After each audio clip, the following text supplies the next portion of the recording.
Bueno, señores, ¿cómo están? Bienvenidos a esta edición de La Hora de Escucharte. Como todos los miércoles, estamos aquí siempre platicando en este formato de entrevistas que La Hora del Té ha desarrollado en este espacio, en las redes sociales, este espacio digital, virtual. Y pues todos los miércoles hemos platicado con personalidades muy reconocidas de diferentes ámbitos, artísticos, deportivos. Y pues hoy vamos a tener un programa muy peculiar, muy interesante, que ha generado bastante bulla en las redes. Pero antes de eso saludo a Carlos Acosta, que está desde su casa. Hace un rato le comentaba yo que con su pelito recién cortado, muy presentable él, con camisita por dentro y todo.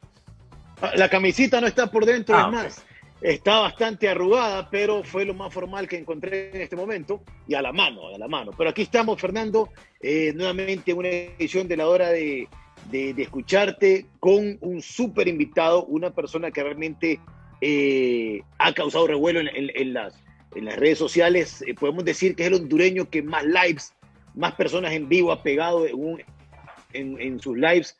Y para nosotros es un gran honor tenerlo de invitado. Definitivamente este espacio, justamente este tipo de espacios, es a donde él, digamos que domina y mejor entiende todo esto de poder llegar a la gente a través de las redes sociales. Y estamos hablando de un periodista que también se ha encargado de romper esquemas en cuanto al periodismo investigativo. Saludamos a Milton Benítez, conocido como el Perro Amarillo, que desde ya hace algún tiempo se ha convertido, como dicen la gente, ahora hay cadenas nacionales pero virtuales y son con él. Así que le damos la bienvenida a Milton. ¿Cómo estás, Milton? Bienvenido a La Hora de Escuchar. Gracias, Fer, a Omar y también a Carlos Acosta, a toda la gente que les ve y me sigue todos los días para disfrutar esta hora de programa o 2 horas, las que sean necesarias, y explicar un poco sobre esos pasos que hoy pues nos tienen como en el foco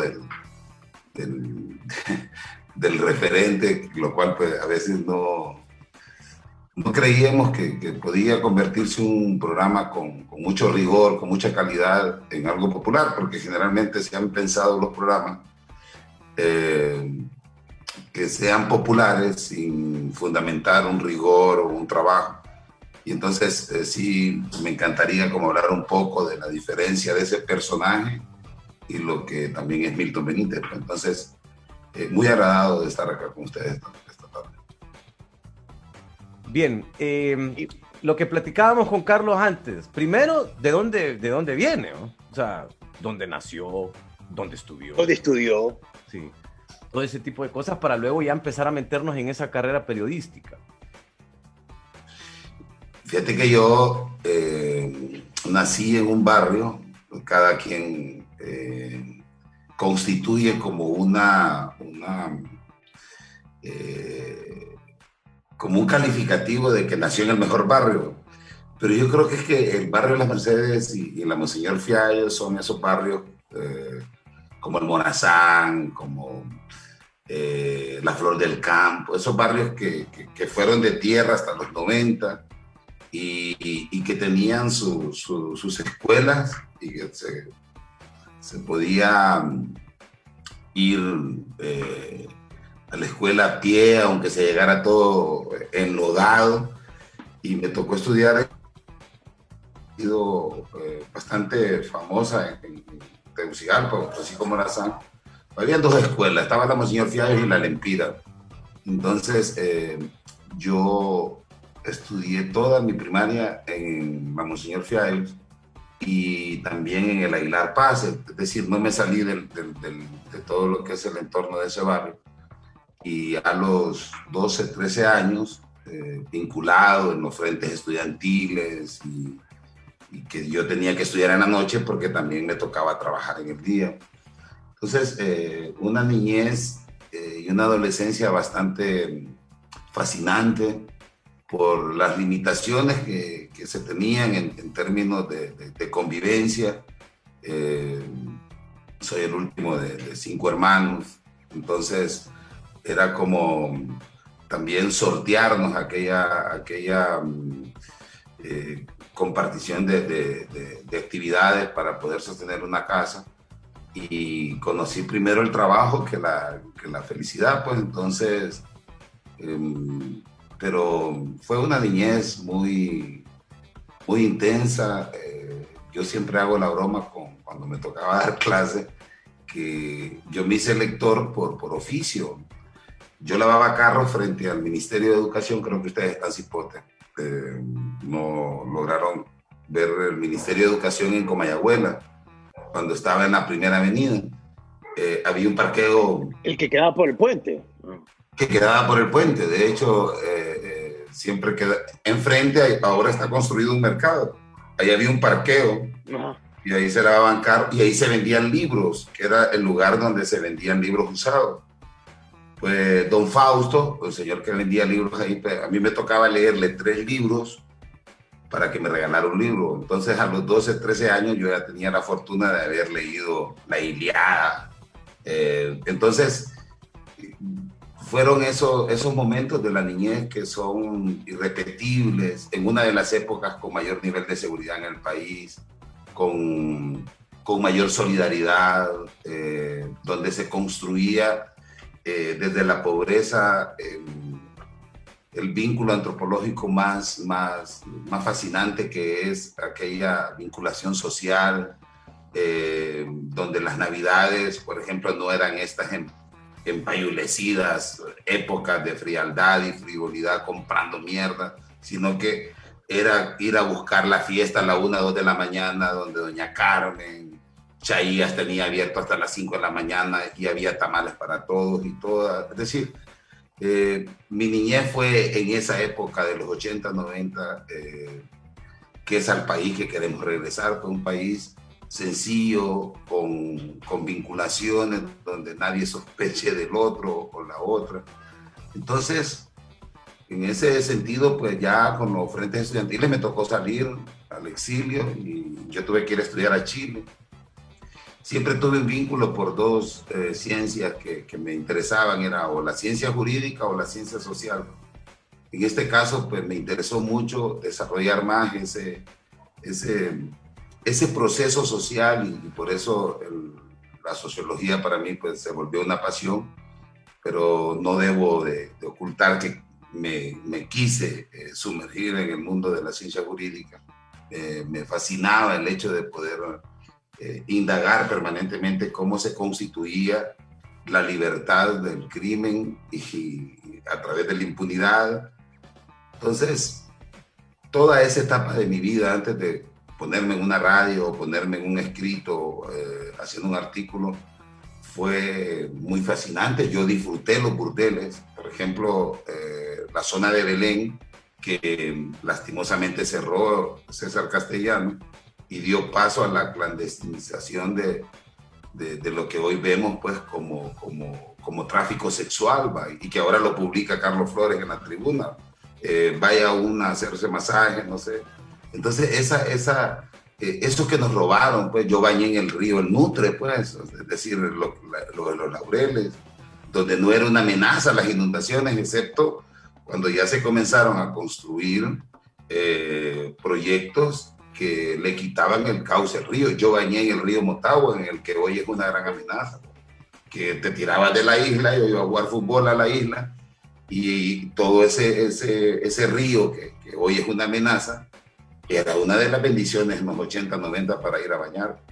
Entonces, ese riesgo en el que hoy pues estamos como sociedad, para nosotros y en particular para mí, es muy doloroso, porque yo conocí cómo esas bondades se volvieron la peor amenaza para la ciudad. Somos una ciudad que tiene ríos, o sea, cualquier país del mundo dice, puta, una ciudad con ríos, y jamás se le puso atención a eso, y lo peor de todo, funcionales. Entonces, yo te lo digo, fue una de mis épocas más bellas, llegar a un barrio y saber que el dolor de uno era el dolor de otro. Entonces, esa solidaridad a mí me cubrió durante muchos años. Soy fruto de esos maestros que estaban en las bancas. Creo que ese es uno de los aspectos que también me llevó a la comunicación, querer contar que la vida era otra cosa. Lo hice con un libro Mayo duele en mis ojos, que fue una publicación que hice en El Salvador desde el exilio, pero no era suficiente. Luego regreso y ahí pues ya quiero contarle a las personas, seguir luchando y sin muchas aspiraciones, más que desaparezcan tantas desigualdades que hoy pues son muy evidentes en el país. ¿Cómo llega Milton? Bueno, de ahí nace de todo esto que estamos hablando, pero ¿cómo llega Milton a los medios de comunicación exactamente? Fíjate, Carlos, que la primera emisión que yo hago fue nos perseguía en aquel entonces el DIN, y a mí me tocó refugiarme en la casa de Omar Rodríguez, que era el director y dueño de la Hualcho, Radio Hualcho, que salía en la AM. Entonces me tocaba asistirlo técnicamente en aquella cabina de radio que era su casa de habitación en la 21 de octubre. Entonces, una noche no había construido, no había producido su tema y se puso a dialogar conmigo y a colocar música y me decía, pero usted tiene buena voz, hagamos radio. Entonces, y a mí me empezó a apasionar la radio. Luego, pues, Omar me dice que me quede, yo tengo que salir del país, ya era bastante la persecución, y pues cuando regreso al país me da la oportunidad, Jorge Zelaya me lleva a Canal 13.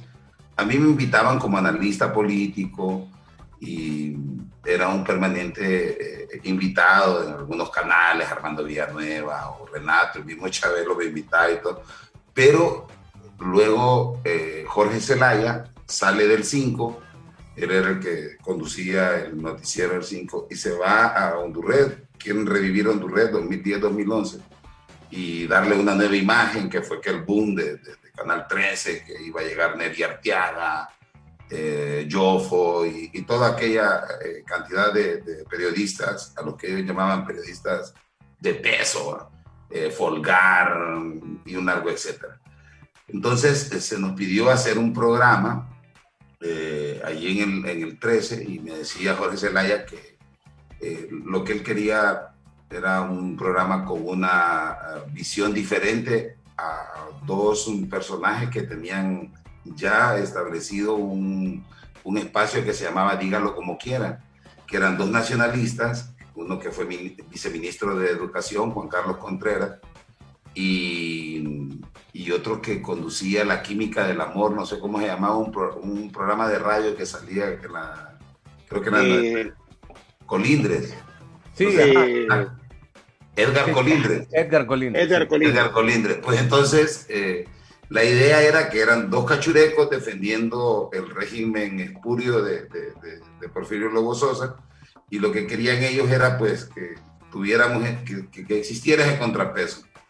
El programa tenía su aceptación. Posterior a ello, pues a los tipos los separan y me dice Jorge que me quede. Y yo le dije que quería hacer un programa a la 1 de la tarde y un programa que hiciera pensar a la gente. Fui del criterio siempre que la televisión hacía programas innecesarios, o sea, una estupidez repetida 20 veces. Para mí no era opción en la televisión. Entonces me quedé con el doctor Juan Almendares Bonilla y fue que fundamos Opinión Puntual a la 1 de la tarde, y era competir con David Romero Elner, con Eduardo Maldonado, y me decía el dueño del canal, pues Víctor Méndez, me decía, pero a la 1 de la tarde ese programa tan con entrevistados de esa naturaleza no se vende, y como en la televisión y en la radio es la pela, lo que da es la plata. Entonces yo le aposté a ese proyecto. Siento que pasado 2 años Víctor Méndez me da el Foro Estelar en Canal 13, y pues ahí ya comienza como a creer en que sí era necesario tener una variedad de materiales en la radio, en la televisión, porque hay una diversidad de público y que no era justo que se estuviera solo divirtiendo a las personas o haciendo distracción de la misma, cuando habían temas muy serios en el país que se tenían que abordar. Entonces fue la primera vez, tenemos esa ventaja de hacer debutar a Ismael Cepeda, por ejemplo. O sea, para mí era injusto que un economista de la talla de Ismael Cepeda, que era el que estaba investigando en FOSDE, no saliera en televisión. Que Gisela Muñoz, que es otra economista, que no salieran en televisión. Entonces la propuesta en el foro era llevar personas que no, que tuvieran certificado supuesto para salir a la mañana a decirle a la gente cómo tenía que conducirse el país. Ahí fue cuando conocí a la doctora Figueroa. La doctora Figueroa no era presidenta del Colegio Médico de Honduras. Entonces me pareció genial encontrar en una doctora la protesta de la no privatización de salud, y también ahí debutó en televisión. Y hay muchas anécdotas maravillosas, porque el foro era una permanente discusión, porque el foro es como la carta de presentación de los dueños de los medios de comunicación. Sí. Y él le apostó, y yo, si hay algo que le agradezco a Víctor Bendec, fue que se tiró al abismo conmigo en ese momento, porque también a veces yo le decía, puedo entrevistar figuras, a lo que le llaman figuras. Yo llevé en un debate, por ejemplo, a Fernando Anduray con Osvaldo Ramos Soto, y para mí esa incursión en televisión era riquísima, poder ver dos personas que al no encontrar la diatriba, al no encontrar esos puntos que los hace valer a ellos, que es denigrar al otro o la otra, entonces para mí eso era interesante, saber que a los 20 minutos se había acabado el programa, porque no estaban insultando, porque no estaban defendiéndose.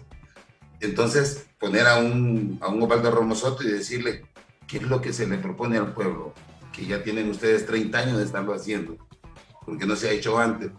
Entonces ahí nos motivó más a continuar haciendo ya con más seriedad temas que quedaron, por ejemplo, que el invitado se fue, como Omar Rivera, por ejemplo. Omar Rivera estaba de depurador en la policía, y me recuerdo que le habíamos colocado las frutas o el árbol es el malo cuando estaban depurando policía. Y a los 20 minutos Omar se fue, porque el tema era construir una pregunta inteligente.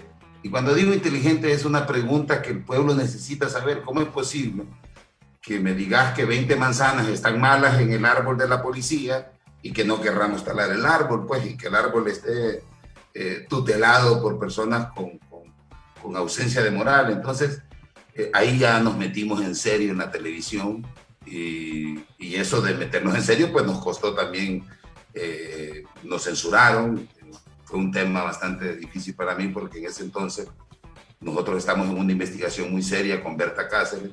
Me matan el personaje, la persona que me ha llevado y dicho cuántos contratos de energía están sobrevalorados, cuánto tema de corrupción envuelve a la banca en esos temas que terminan asesinándola, y asumo la responsabilidad del caso. El hermano de Gustavo, que es la persona que estaba con Berta cuando la mataron, que era víctima y testigo, entrevistada en el foro. Entonces nos convertimos en un foro de opinión que resolvía esos conflictos de país que estaban más allá. Entonces yo no sabía que dirigiendo un foro, pues tenías que ir a Presidencial a traer tu cheque. De hecho, creo que hay como 70, 80 cheques míos ahí, nunca había traído un cheque. Y que ibas a traer la información de primera, y ya es un universo que tenés que ir a hablar con los dueños de las marcas. Y ya ese mundo, pues, de frivolidad a mí me parecía como que también hería el trabajo. Y pues ahí nos censuran, y luego nos vamos a otro canal que nos censuran, que sería oportuno, pues, no conducir el programa yo, sino que nos vayamos. Pero sí quería decirle eso a Carlos con bastante precisión. Fue una necesidad hacer televisión. Yo vi que necesitábamos colocar un material inteligente, que no se podía llevar a funcionarios que te iban a justificar en televisión lo que no podían realizar, y que siguieran en esa permanente demagogia. Entonces había que que incomodarlos. El periodismo es eso, pues, incomodar el poder, ser la voz de los sin voz. Entonces, creo que lo logramos. El 13, ¿Cuánto tiempo estuviste ahí en Canal 13? Tuve 6 años en Canal 13. 6 años. Ininterrumpidos. Ok, después de eso pasaste, bueno, seguiste haciendo más televisión y después de eso diste el salto al espacio en el que estás ahora. Entonces ya nos contaste que empezaste con radio, luego pasaste a televisión y has mencionado un par de veces la frase de lanzarse al abismo, o sea, de atreverse, de creérsela. Y después de eso caíste ahora en este espacio que es tan nuevo, pero que todo el mundo conoce, que es el espacio de las redes sociales, en Facebook, sobre todo esta plataforma que llega a todo el mundo, además es la más popular a nivel mundial, creo. ¿Qué tan distinto es eso? O sea, ¿qué tanta es la libertad? Porque ahora vos sos dueño de tu espacio, no hay quien te censure, vos manejas tus temas, tu guión, tu esto, lo otro, el periodismo investigativo. O sea, ¿qué tan distinto lo sentís ahora en relación a trabajar en un medio de comunicación tradicional? Yo no quise entrar en esa diferencia que existía, por más sugerencias que nos dieron, que no teníamos que hacer un material que pasara de 1 hora, que los materiales que se corrían en Facebook y en el YouTube eran de 15, 20 minutos.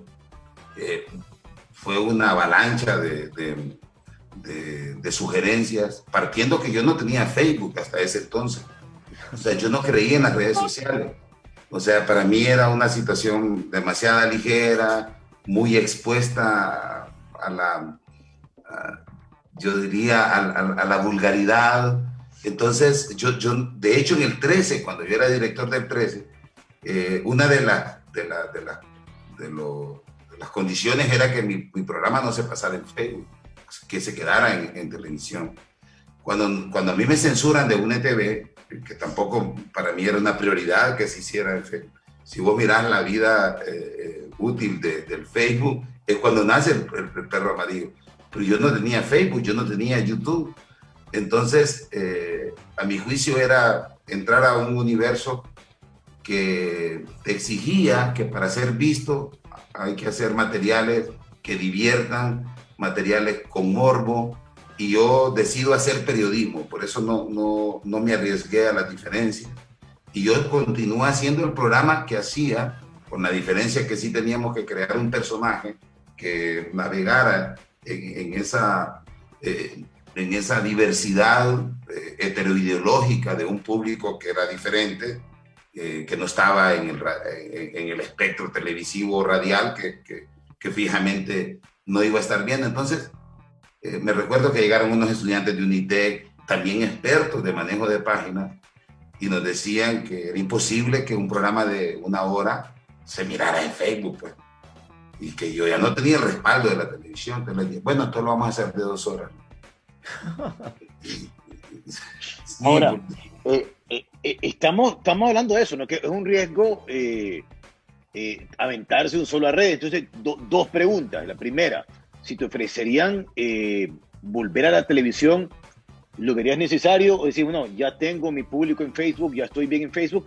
Y una pregunta que también mucha gente se hace: no hay patrocinadores, no hay una parte que dice, ok, vámonos con patrocinadores, vámonos, no hay marca, con auspiciantes.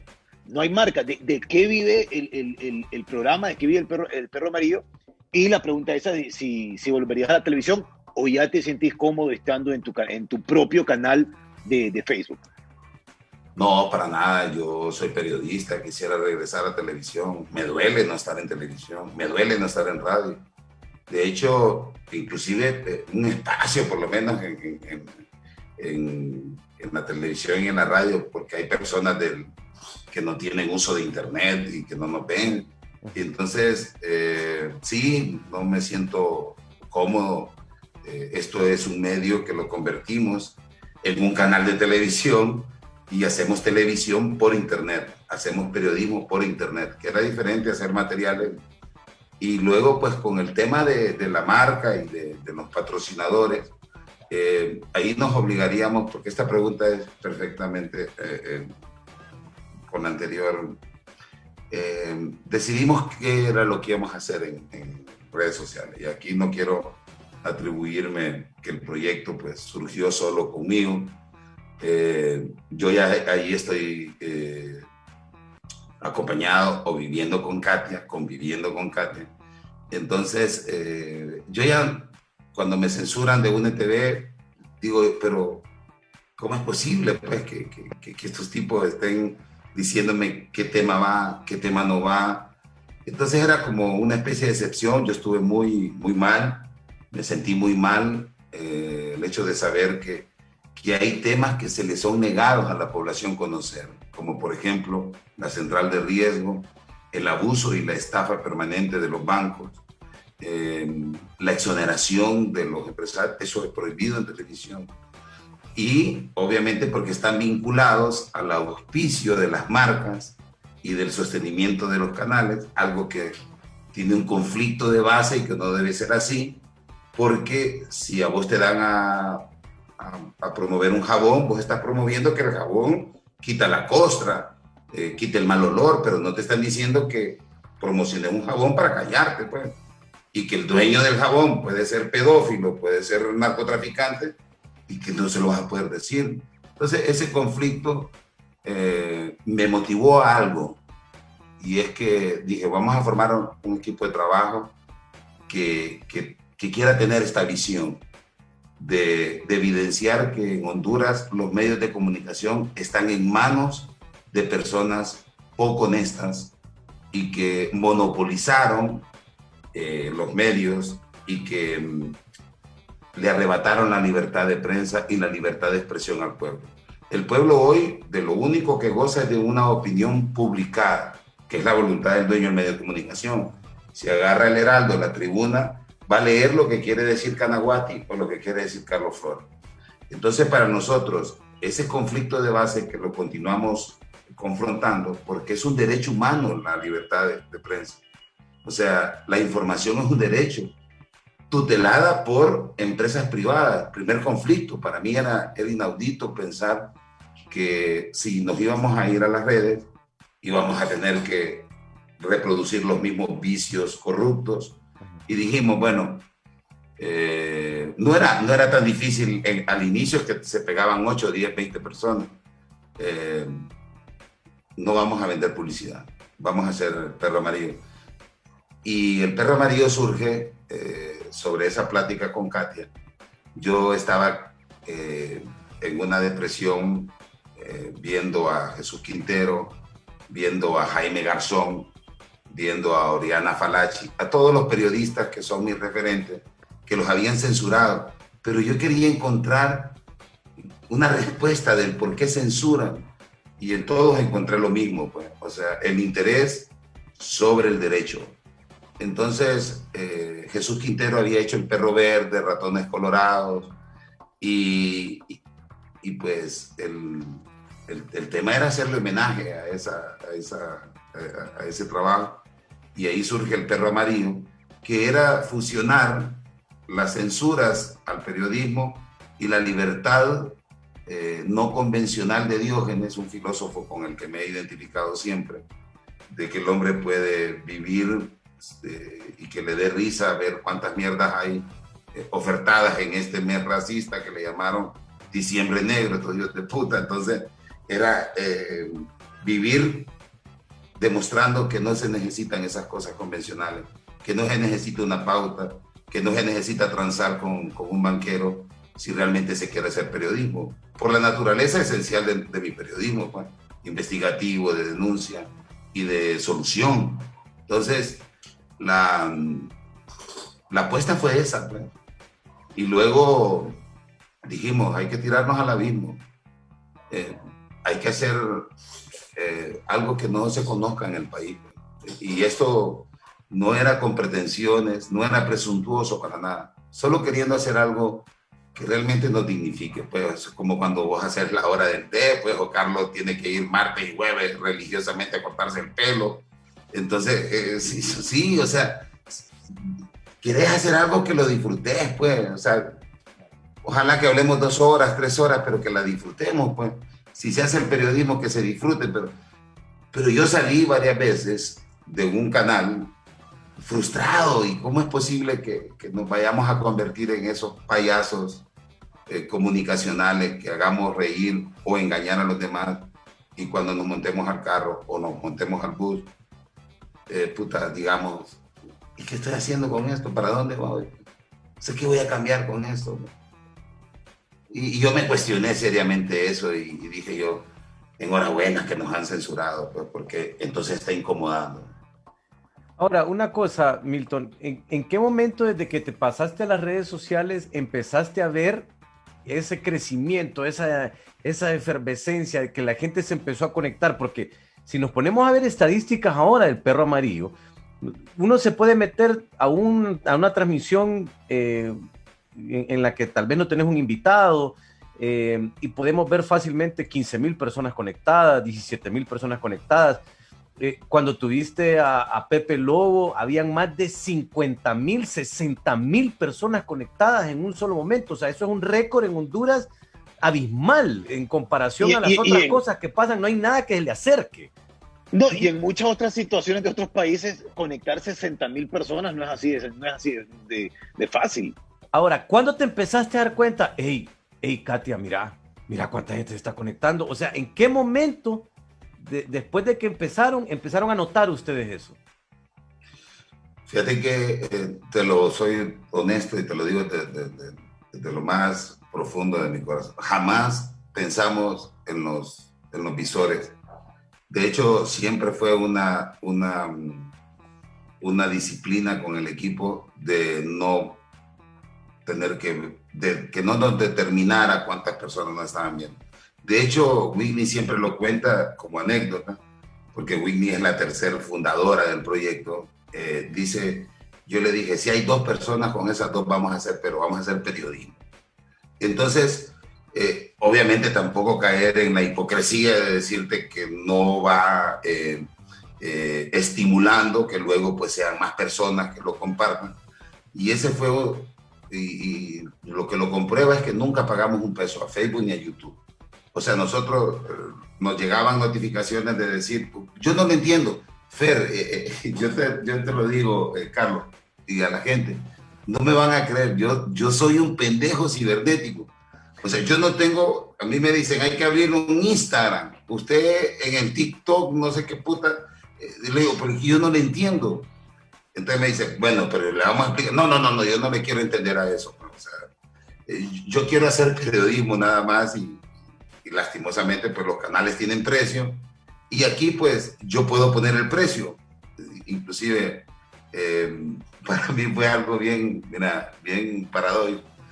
Cuando nosotros conectamos en alguna ocasión 500 personas, nos llamó alguien asustado y nos dijo, porque no sé, todavía no lo entiendo, que no son reales porque son simultáneos, es decir, que hay más personas conectadas. Sí. Entonces, vine yo desde mi ignorancia y agarré 7 teléfonos y hice una transmisión para ver desde un canal con una persona, demostrármelo, y después pusieron 20 teléfonos y no se conectaban. O sea, no salía 1 ni 2. Es decir, que si habían 500 personas, pues había bastante gente. Ahora, luego, cuando ya vimos ese cachimbazo de gente, lo que sí nos preocupamos fue por cuidar el rigor y que eso no nos desviara de nuestro objetivo. Pero nunca fue ¿cómo te digo? Nunca ha sido como algo para estimularnos el ego. Más bien es un desafío, un compromiso. Ahorita mencionaste a una tercera persona y sabemos que en el equipo del Perro Amarillo hay más gente, o sea, no solamente son ustedes 3, sino que hay un equipo que me imagino que con el tiempo ha ido creciendo, pues, porque el proyecto ha ido creciendo. Nos gustaría que nos dijeras qué opinión tenés sobre el periodismo investigativo en nuestro país. ¿Hay de verdad periodismo investigativo? ¿Se está haciendo? ¿Qué tan desarrollado es? ¿Es posible además? Porque sabemos que es arriesgado hacer periodismo investigativo. ¿Qué opinión tenés alrededor de este tema? Fíjate que yo te voy a hablar desde mi experiencia personal. el periodismo de investigación en Honduras es bien escaso, y es bien escaso porque hay una lucha de poderes. Nosotros lo vivimos y nos dio miedo. Hay fuentes que a veces es el mismo poder que te las envía la documentación o que te hace filtrar documentación porque tal vez está en controversia con el otro grupo de poder. Entonces, luego hay gente que te paga cantidades de dinero me imagino que inclusive puede llegar a más para que saques determinadas denuncias que afectan y que están en medio de una licitación.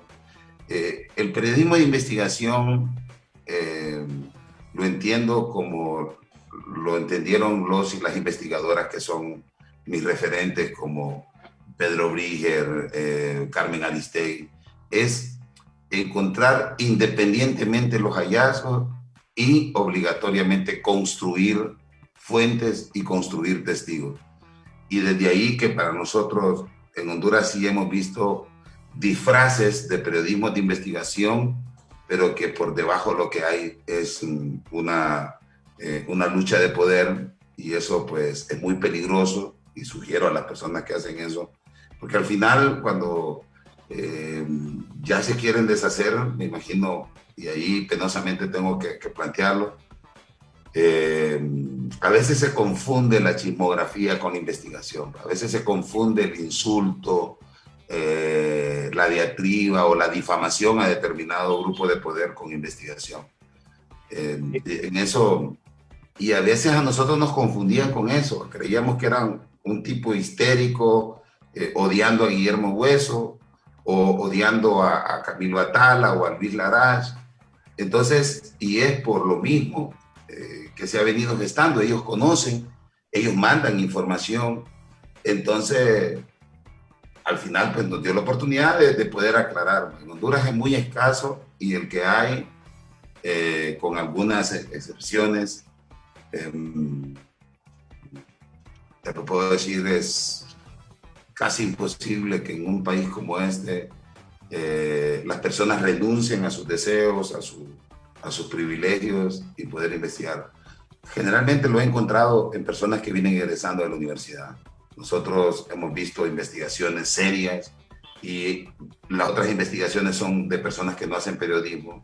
Gisela Muñoz es una tremenda investigadora. Ismael Cepeda es un tremendo investigador, pero en periodismo es casi nulo. ¿Y cómo puedes distinguir, digamos, cuando te llega una noticia que es falsa, una noticia que es para destruir a alguien, una noticia que es para, como decía justamente con lo de las licitaciones, ¿va? Para arruinar un proceso? ¿Cómo pueden distinguir ustedes? ¿Cómo identificar, digamos? Exacto, cuando es una noticia falsa o algo no es cierto. El interés de las personas. O sea, es imposible que venga el dueño de un banco a decirte, mire que este banco está privatizando X o Y proyecto, si por su naturaleza lo que está haciendo es compitiendo. Entonces, la construcción de fuentes alrededor de lo público, porque nosotros fue una regla trabajar con lo público, con los documentos que emite el Congreso, que emite la Corte Suprema, y luego pues cuando es víctima, y hemos visto que al final pues ha llegado personas, como en el caso de Aguardiente Yuscarán, por ejemplo, que nos llegó con una denuncia.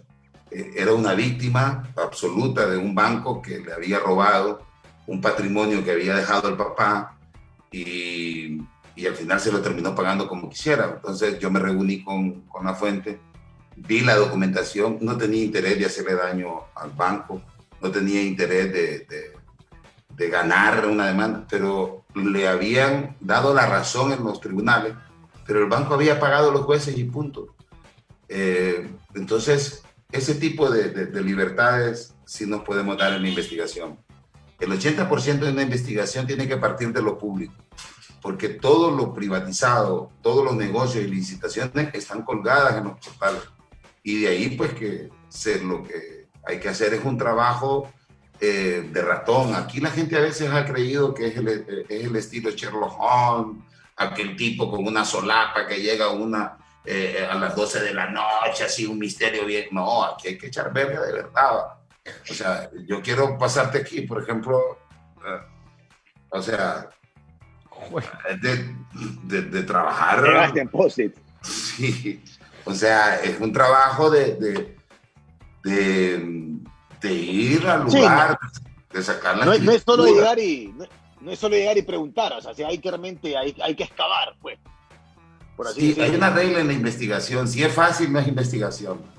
O sea, claro. si llegó hecha, eso no es investigación. Eso es relación pública al poder. Entonces, claro, hubo momentos en el que a nosotros nos dejaron unos sobres. Y nos dejaron 4 o 5 investigaciones ya casi hechas. Y era sobre una sobrevaloración de unos puentes que se habían hecho. Y nosotros dijimos, bueno, ¿cómo hacemos con esta mierda? Aquí está la documentación, no tiene remitente. ¿Quién lo habrá hecho? Nos dejan también un disco, un CD, y podemos ver que de ahí están queriendo hacerle daño a alguien, pero el beneficiado es el pueblo. ¿Cómo hacemos? Entonces, ahí siempre impera el criterio de ética y el criterio de colectividad en poder determinar en conjunto. Pero entonces ya conversamos con Whitney, con Katia. Pero digamos, si hay alguien ahí que sabe de algo, que sabe de acto de corrupción, podría ir fácilmente a personarse ahí donde el perro amarillo, decirle, a poner la denuncia. Mire, yo me di cuenta de esto. Aquí está todo, aquí está. Ahora usted solo tiene que... Obviamente habría que corroborarlo y todo, pero hay gente que puede hacer yo mi propia investigación, digamos, y acudir a donde ustedes y decirle, miren, tal cosa nadie la presenta y la mando a usted para que usted la presente. Le ha tocado sí, claro, y está abierto a que pueda suceder. Claro, ahorita en el tema de la deuda de alivio, habían personas que hacían sus propias investigaciones. Nosotros nos reuníamos con ellos, llame al banco, pregúntele cuánto quitó prestado usted y cuánto debe. Y entonces ellos mismos hacían las investigaciones y luego nosotros emitíamos la denuncia. En el caso de Canal 11, por ejemplo, o Diario Tiempo, las víctimas de Carlos Rosenthal, pues que no estaba pagándoles las prestaciones, con maltratos altamente grotescos, unos chats horrorosos, y los periodistas hicieron las investigaciones y nosotros hicimos la emisión de la misma. Ok, una pregunta. Bueno, vivimos en un país, se sabe, ¿no?, que es altamente peligroso para ejercer el periodismo. Es una de las cosas por las que tristemente Honduras es conocido a nivel mundial.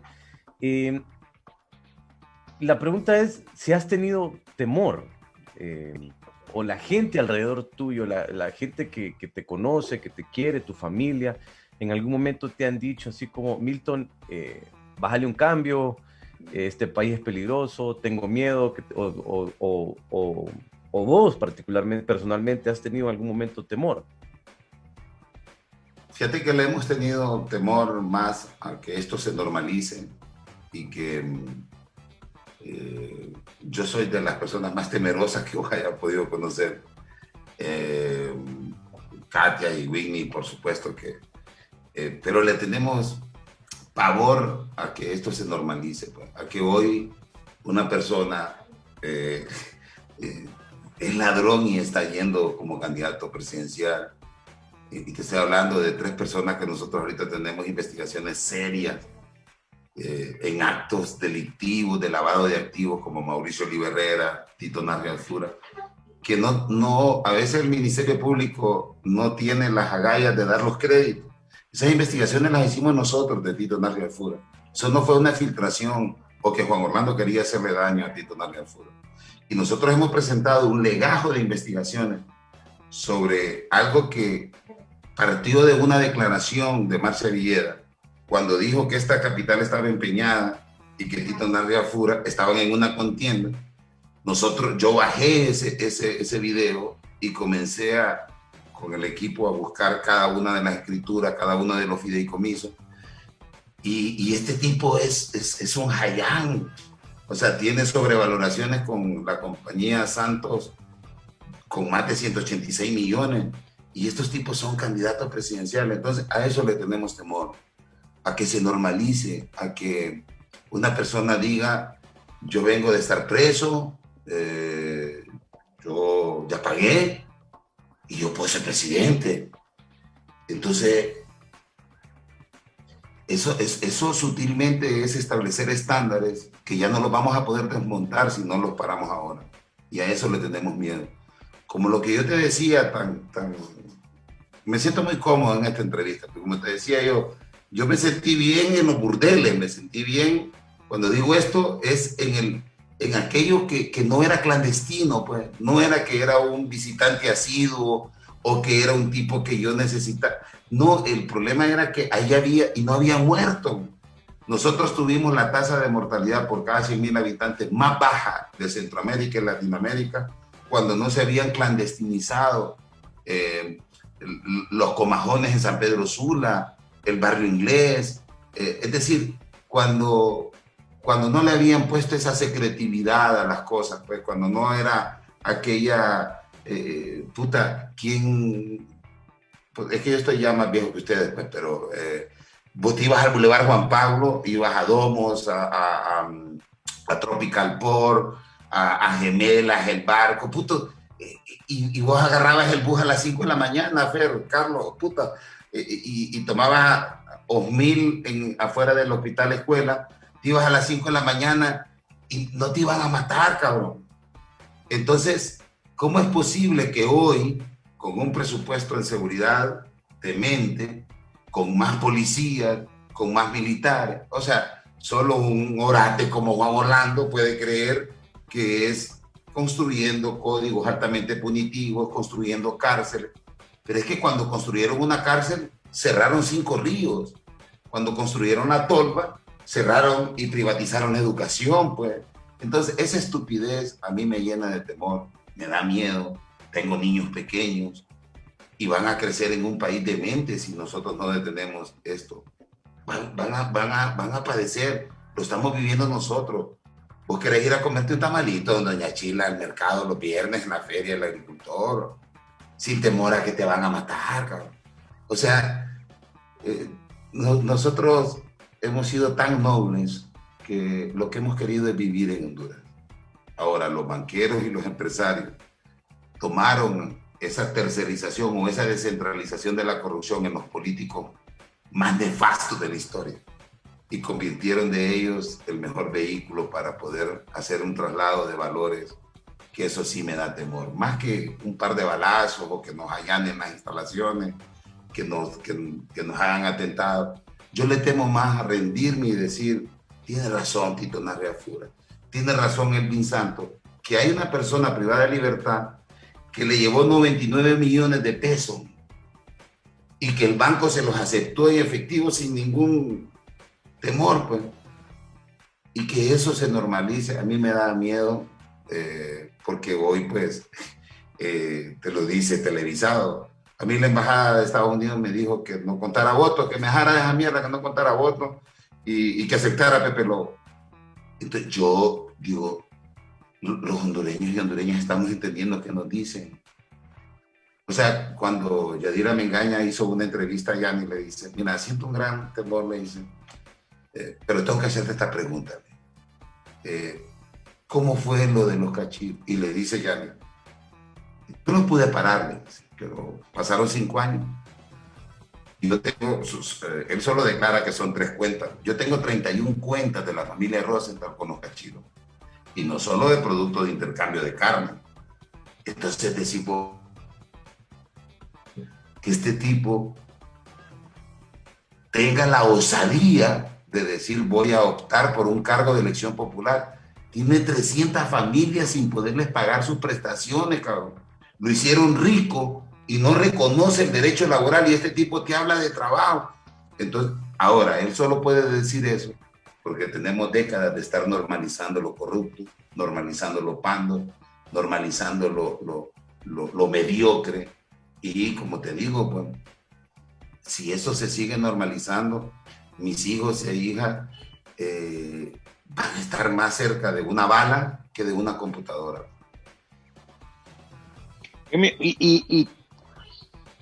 Bueno, tienes enemigos, o sea, hay personas que hay 3, 5, 6, 7, 8 enemigos directos del perro amarillo o bueno, o es realmente toda la gente con la que te enfrentas a diario, pero hay 3, 4, 5 elementos que quieren hacerte daño o no, y tampoco le tienes miedo a eso.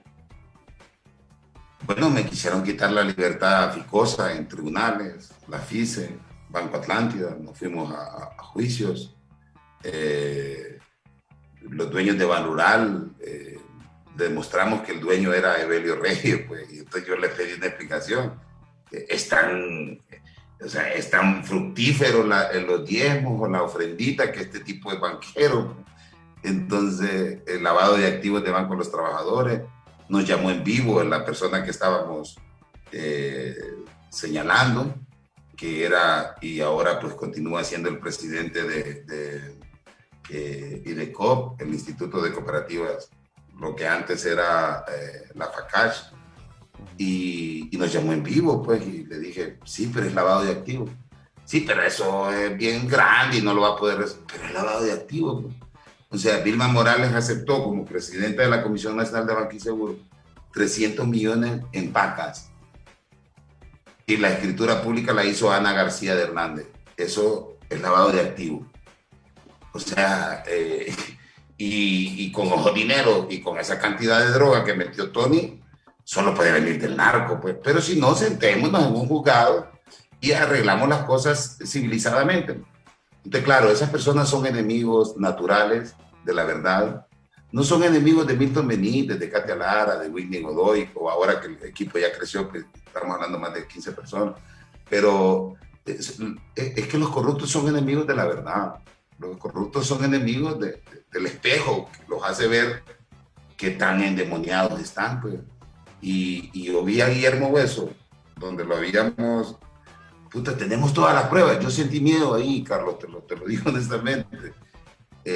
Cuando yo vi a ese tipo en el tribunal, sabiendo que yo tengo los documentos, que él es un estafador. Él puede ser presidente del Banco Atlántida, yo no le quito eso. Si quiere, siga haciéndolo, pues yo no... Pero es estafador, man. Y puso en riesgo el dinero de los tarjetavientes de Banco Atlántida y la directiva. Yo soy amigo de Mario Andino, de la directiva de Banco Atlántida. Y yo le dije a Faustino, a Mario Andino, óigame, pero no van a parar a este tipo que es estafador. Yo no lo conocía, no lo conozco, no lo quiero conocer. Y él sí me ha querido conocer. Y él sí se ha querido reunir conmigo, él sí me ha querido chantajear. Y lo denuncié públicamente cuando me chantajearon con el dinero. No, vámonos a juicio. Nosotros tenemos las pruebas. Ahora, no era un aspecto de kamikaze o que quiero ser el plus ultra o que el equipo del perro amarillo se quiere diferenciar. No, nuestro trabajo fue diferenciando muchas cosas y fue volviendo subversiva la verdad. Me puede contar lo mismo sin tener que apelar a esos superlativos, por qué la palabra peyorativa. Y la verdad que pues esa fue la construcción del personaje, ¿no?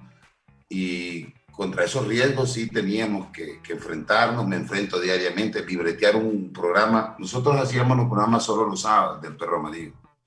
Y luego lo hacíamos miércoles y sábado. Es demasiado trabajo libretear un programa diario, pues. O sea, y de hecho, yo en el 13 ese era mi conflicto, o en UNTV, pues, porque yo no entiendo la producción. Y claro, pues después que veo que la televisión no entiende qué es hacer televisión, a mí me asustaba. Poner un tipo que va a ir a leer y va a poner mensajes, que no hay trabajo. Entonces, no, lo que les asusta del personaje es que pone un espejo todos los días. La persona honesta se siente bien. La persona, inclusive con algunos aspectos de de respeto a sí mismo, que no está acostumbrado. Pero yo estoy haciendo periodismo en una narcodictadura. El personaje se justificaba bien. O sea, el perro amarillo se justificaba bien porque no estamos haciendo un periodismo como el que hacía en el 13 o una radio como la que hacía en los 90. Estamos viviendo en una narcodictadura donde las Fuerzas Armadas, 2 o 3 de los más importantes cargos, te dicen que desde ahí se apague el radar para que pase la cocaína. Donde la embajadora o la jefa de negocios llegó al Tribunal Supremo Electoral a decir, este es el que gana. O sea, entonces el personaje no podía estar por debajo de esas circunstancias, pues. Y tampoco que las circunstancias fueran determinando al personaje, pero el personaje lo que hace es poner el espejo, pues, y decirle a un banquero, usted no puede ser de forma centaúrica mitad banquero y mitad gángster, pues, o es banquero o es gángster. Pero en Honduras esas dos cosas se fusionan de la forma más perfecta. Ahora, una pregunta, ya yéndonos a lo que está ocurriendo, a lo que acontece. El perro amarillo pues se ha caracterizado por ser un crítico muy de frente, de denuncias sobre el gobierno actual. Nos gustaría, dentro de toda la información que manejas, y también sumándolo a los cálculos que cada quien hace, las predicciones, cuando uno se sienta a platicar sobre qué creo que puede pasar, la pregunta directa: ¿dónde ve el perro amarillo a Juan Orlando Hernández y a sus funcionarios más cercanos en el futuro, digamos, un par de años, 3 años? Preso o huyendo. Juan Orlando no tiene otra opción que huir. Lo veo como Fujimori pidiendo asilo, como Pinochet pidiendo asilo con sus países pegados. Lo veo en un futuro muy patibulario y cosechando lo que sembró. Eval Díaz, igual forma.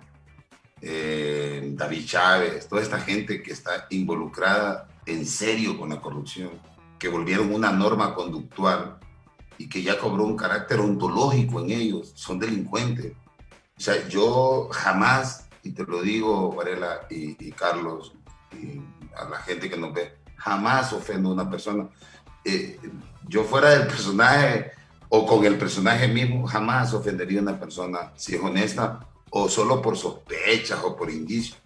Yo te lo digo con mucha certeza. Mauricio Oliva Herrera recibió coimas en cajas con dinero. O sea, nosotros tenemos las pruebas de cheques y que luego estos mismos se los endosaban a JJ Rendón de uno de los casos más delicados como fue el caso Astrofarma.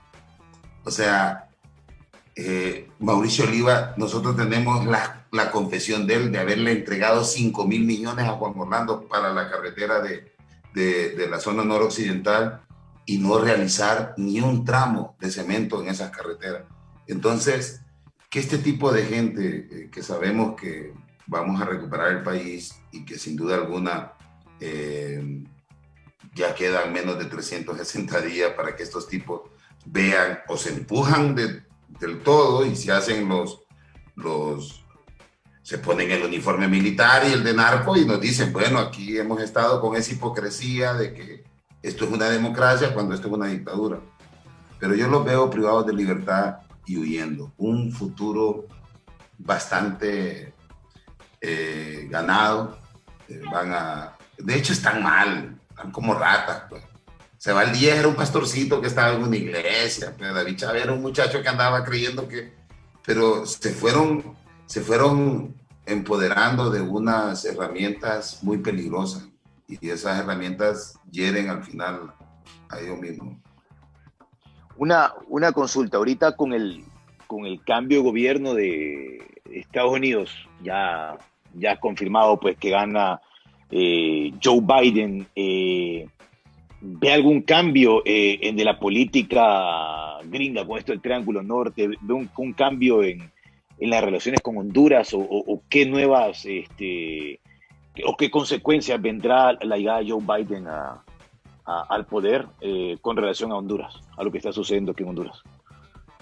nosotros siempre hemos sido víctimas de los dos gobiernos, tanto de los demócratas como los republicanos, pero nunca antes nos habían tratado con tanto desprecio, de una forma tan indigna como en la administración de Trump. Con Barack Obama nosotros tuvimos los números más dramáticos de migración, de deportaciones. Barack Obama en sus dos administraciones deportó lo que se había deportado en 10 años, son 10 años.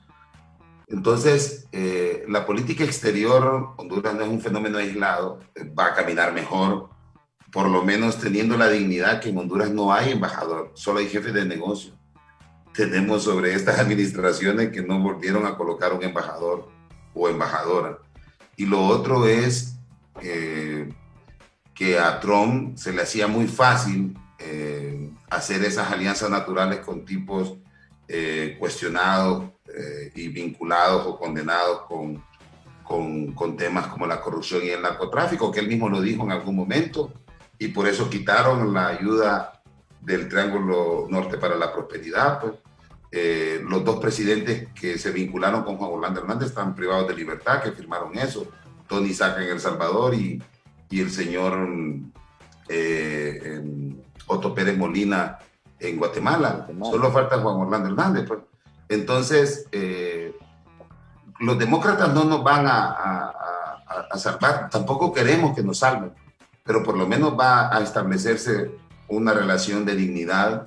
Eso esperamos, que coloquen un cuerpo diplomático que no pueda estar con esas alevosías y esas ventajas que están hoy cobrando $1 millón por una puerta y condenando a un compatriota a la cárcel, y esto pues divorciándose de convenciones mundiales donde esa sede diplomática tiene que defenderse por sí misma.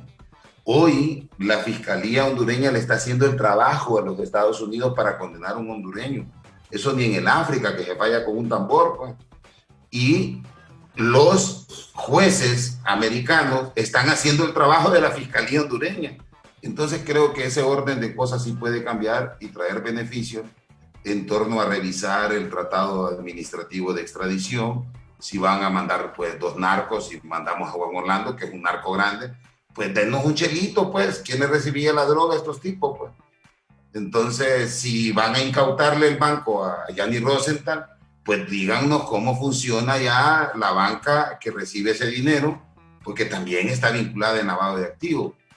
Y lo otro es, y lo más urgente, es la soberanía de territorios sobre convenios que ya caducaron, como Sotomayor, que es la base de Palmerola, que no nos sirve para nada, inclusive solo para dar golpes de Estado. Y yo le contaba a un amigo, bueno, la ventaja que tiene Estados Unidos, que no hacen golpes de Estado, porque ellos no tienen embajada gringa ahí, pues, pero si no, estuvieran con golpes de Estado. Pero creo que ya nos empezamos a sentir beneficiados con este presidente electo, como es John Biden.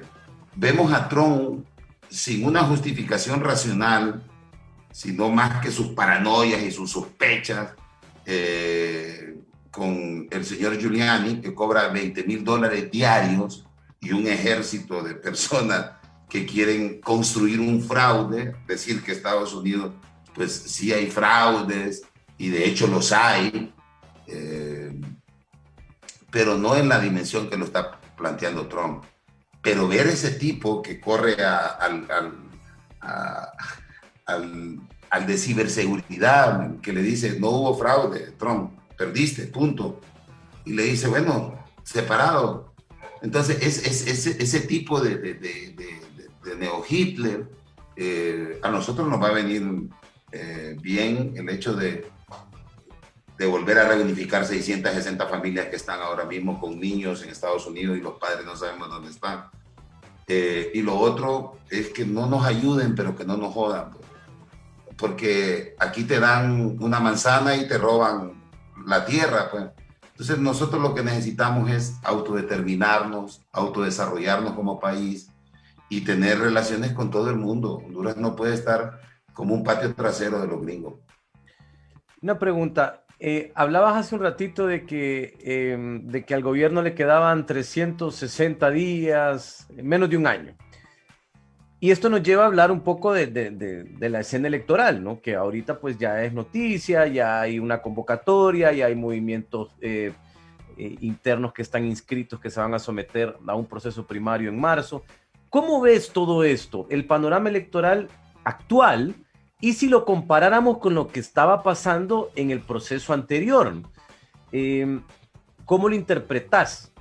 Sobre todo por el desgaste que hay y que la indiferencia de la gente misma o no creer, o que la gente no crea ya en los procesos electorales por las cosas que han ocurrido, como el fraude en el 2017. ¿Cómo ves todo esto? ¿Cómo lo vas interpretando este panorama electoral actual?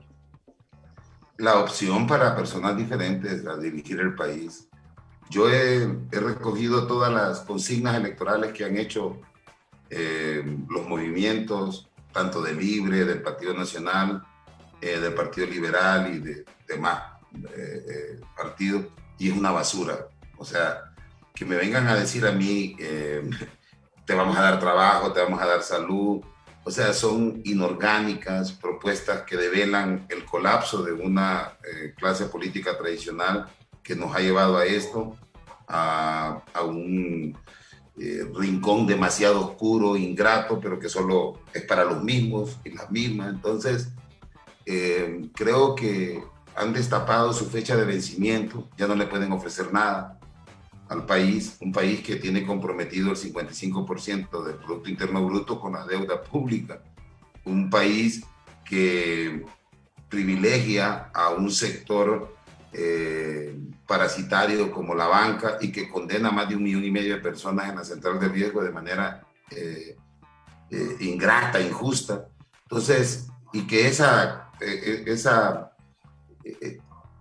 pandilla de demagogos hayan salido ahora mismo, nos dicen, puta, pensémoslo, pues. O sea, un tipo que me va a ofrecer agua, salud, educación, y que estuvo en el gobierno 11 años, ¿cómo me viene a poder insultar la inteligencia?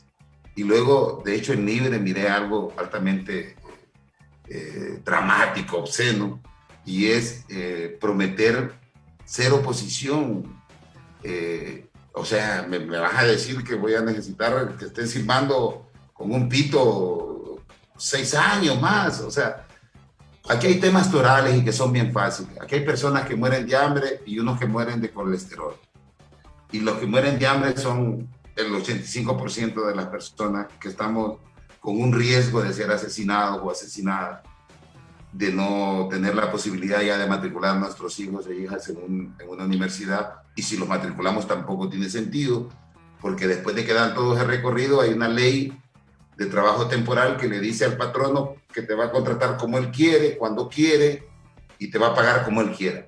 Entonces no hay dignidad laboral, y eso lo pueden hacer ahora mismo en el Congreso.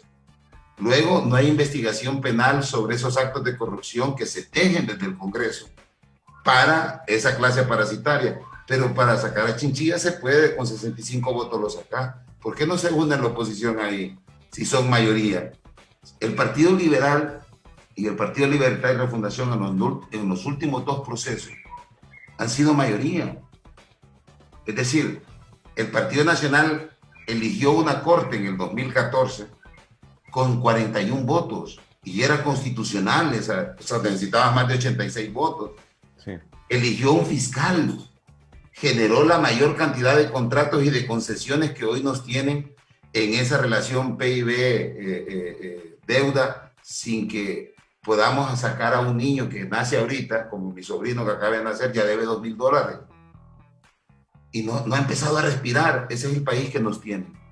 Y esos dementes que construyeron este país van con los mismos envoltorios de consignas electorales, donde lo que son derechos humanos elementales.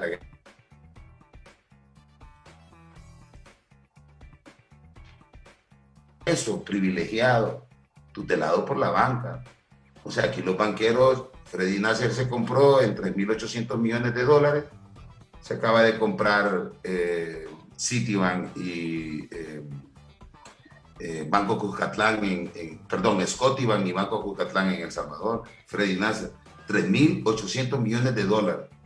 Y nosotros tenemos todos los contratos, quitémosle los contratos porque esos contratos están a 20 años, le dan incentivos, no los cumple, apaga el cajón. Entonces, lo que sí avisoramos y debemos de hacerlo los y las hondureñas, es que eso es el trabajo de ellos, mentir, hacer demagogia, y que es el momento que los y las ciudadanas con un perfil de honestidad nos podamos unir y decir, basta ya, pues, hagamos un plan de acción para poder detener esta criminalidad organizada.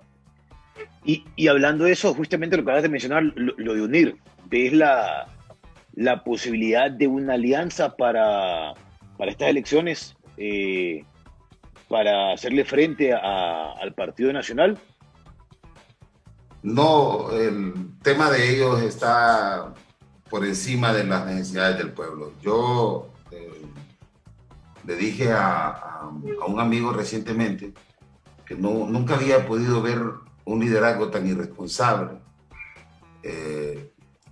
de continuar haciendo esa tardanza premeditada de no unificarse y de decirle a este tipo, bueno, faltan 360, hagas las reformas que hagas, aquí estamos unificados, porque es que lo que unifica es el papel en blanco, son los derechos de los ciudadanos y ciudadanas, no es la ideología o la diferencia ideológica, partidaria, no, es que vamos a garantizar en este papel en blanco, vamos a poner que va a regresar el trabajo permanente, que se le van a quitar las exoneraciones y las concesiones a los privilegiados, que se va a sacar de la central de riesgo a las personas porque ya vencieron los plazos, fue penalizada y estuvo muerta financieramente.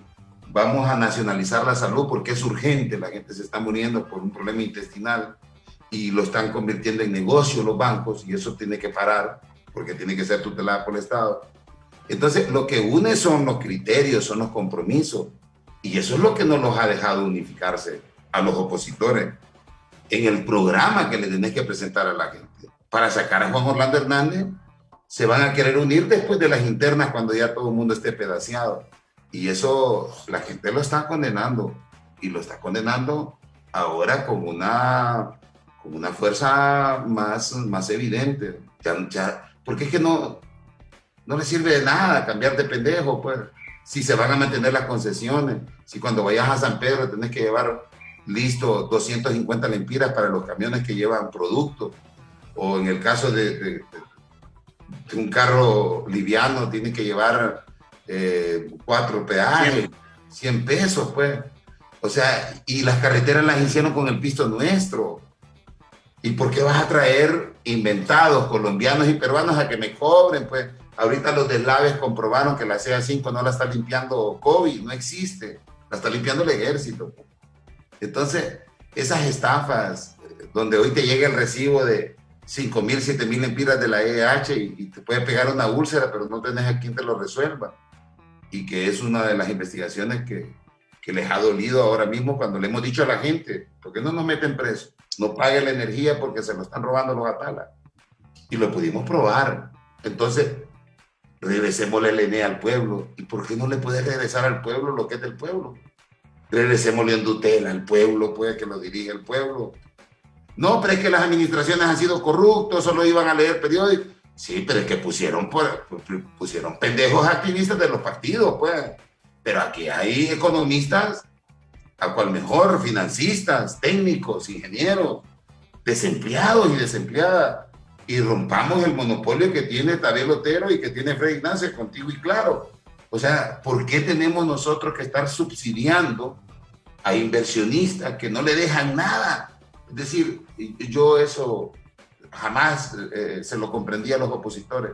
¿Por qué nunca llevaron propuestas estructurales? Pues, fuera jo. Y claro, Juan Orlando se rió con esos opositores.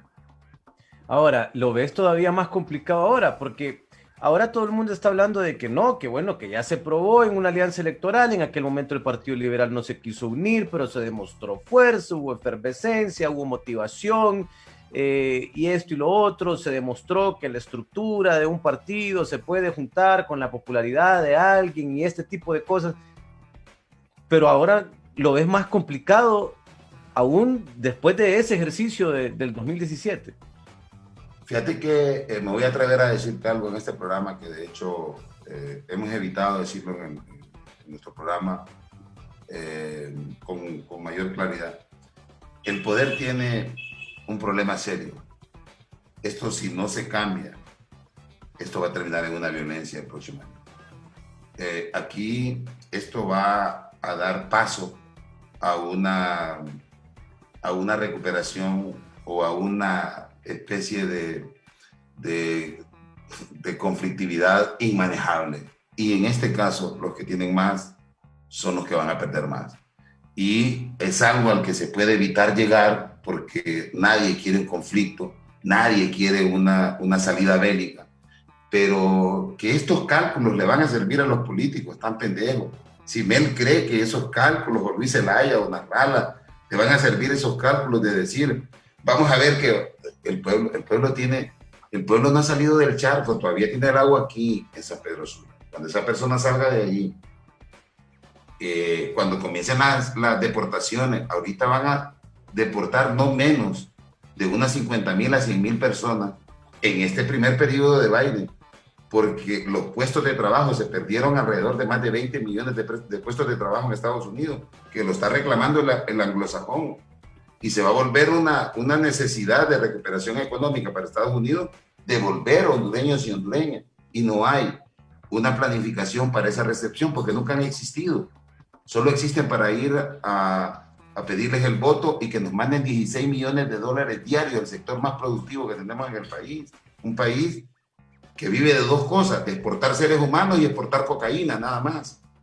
O sea, el Producto Interno Bruto y la inversión extranjera bajó a tal punto que teníamos entre 1.300 a 4.000 millones de inversión extranjera en los últimos 10 años. Estamos con 300, 400 millones de dólares. Y es de reinversión, de transnacionales que ya solo están reinvirtiendo, pero aquí se fue la inversión extranjera. Entonces, ese estallido social, producto de esta tensión que estamos viviendo y a la que están jugando, y están jugando con brasas, sin guantes, esto va a cambiar y el poder va a tener que ceder. Yo esto no lo quería plantear sin respaldarlo porque puede quedar como una idea muy aislada. El número de pobres para el 2021, el número de personas que entran entre los que ya no van a poder tener posibilidades de subsistencia, que hoy es el 41%, de una población de 10 millones, tenés 4.100.000 personas que no tienen que comer, va a llegar a 5,5 millones de personas que no van a tener que comer y van a buscar, y ojalá que lo busquen en los lugares donde se lo han robado. Y digo esto con toda la absoluta responsabilidad. Es imposible que tengamos a una banca conquistando América y tengamos a un país migrando a Europa y a Estados Unidos. Entonces, ese orden de valores no le va a gustar en cuanto a sostenerlo a los políticos. Puede haber un surgimiento. Nosotros estamos apostando a un proyecto también que pueda ponerle más grande el espejo y decirle, bueno, veamos de qué está hecha la ciudadanía hondureña, que no es pendeja. Hoy le están queriendo decir, es un pueblo cobarde, es un pueblo que no sale, es un pueblo que no protesta. Este pueblo protesta, sale, ha revertido. Ahora, sus líderes lo han traicionado. ¿Cuál es justamente con eso de la protesta, que es algo que mucha gente dice, ¿no? Mucha gente es un poco escéptica al momento de cuando vienen las elecciones, sobre todo muchos jóvenes dicen, es que ir a votar, ¿para qué? ¿Para qué ir a votar? Y la otra cuestión es, ¿cuál es la diferencia de por qué países vecinos como Guatemala han podido tener revueltas populares que han causado un efecto de sacar a presidentes y Honduras no? ¿Cuál es la diferencia entre ellos? Y la otra pregunta es, ¿cuál es el consejo que le das a todo este montón de jóvenes que yo creo que son mayoría, ¿verdad, Fernando? Quienes escogen un presidente son los jóvenes. Al momento de votar, que son un poco escépticos, un poco apáticos al momento de ejercer el sufragio.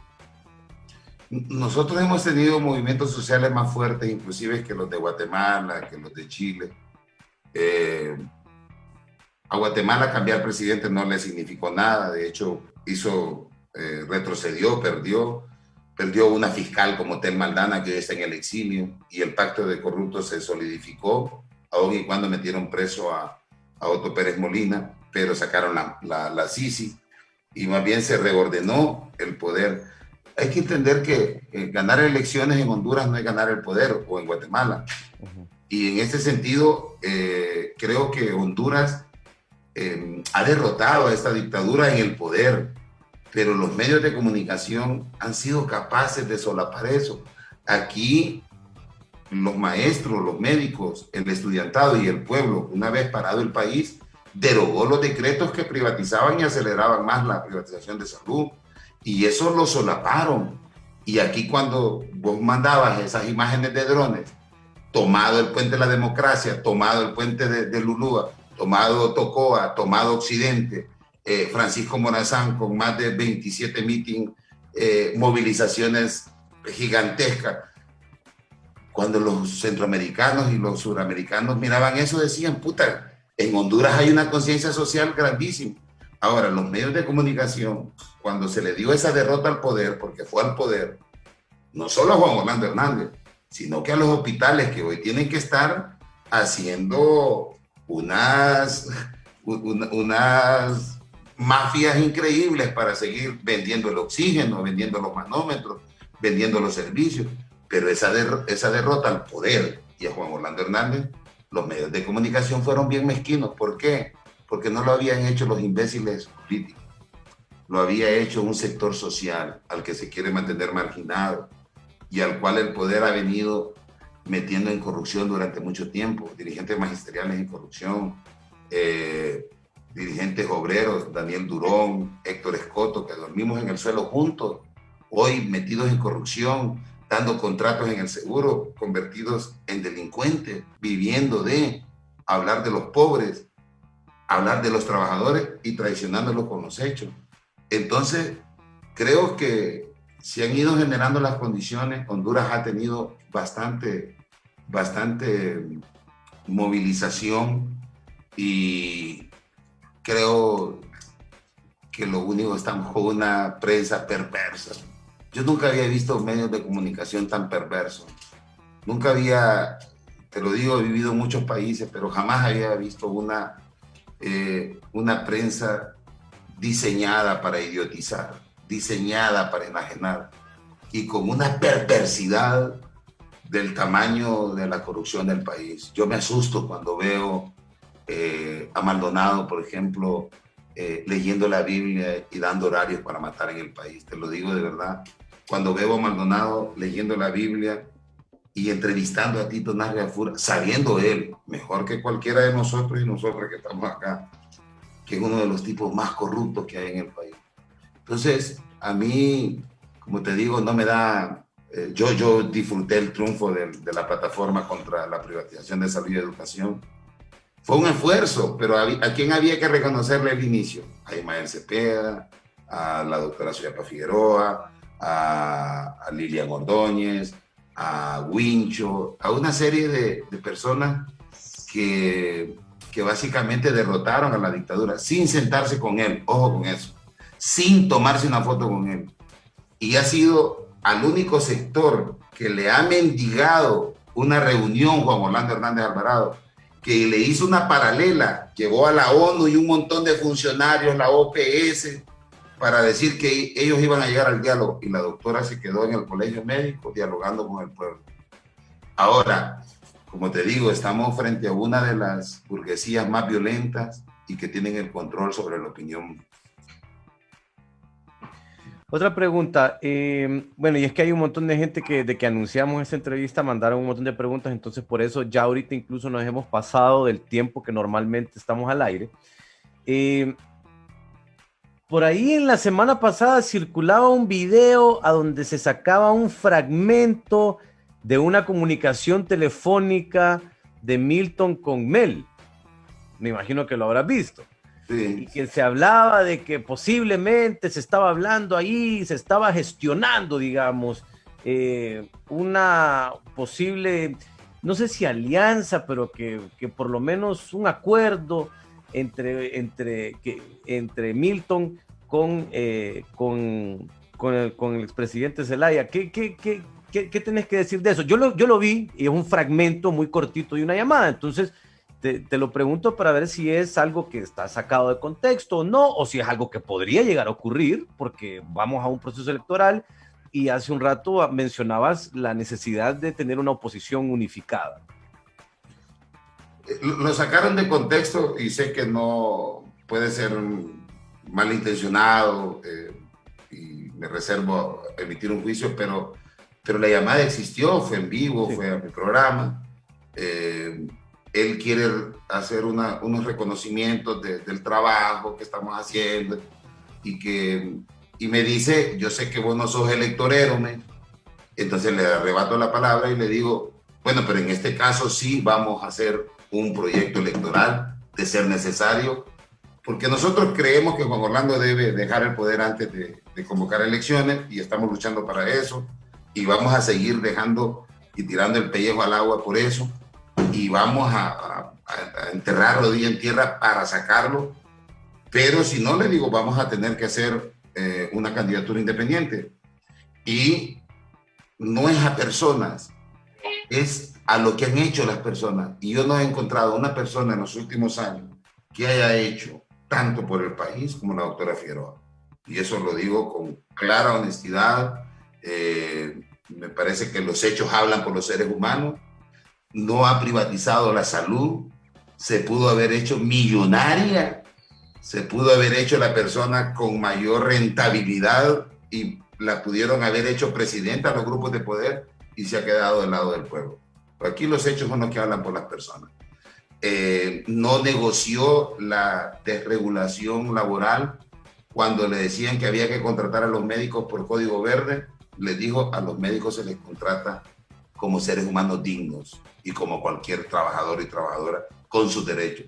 Entonces, yo le dije, ¿te unirías al proyecto? Entonces, la clásica respuesta de Mel fue, bueno, nosotros hemos venido haciendo alianzas, lo que tendríamos que discutir es quién la va a encabezar.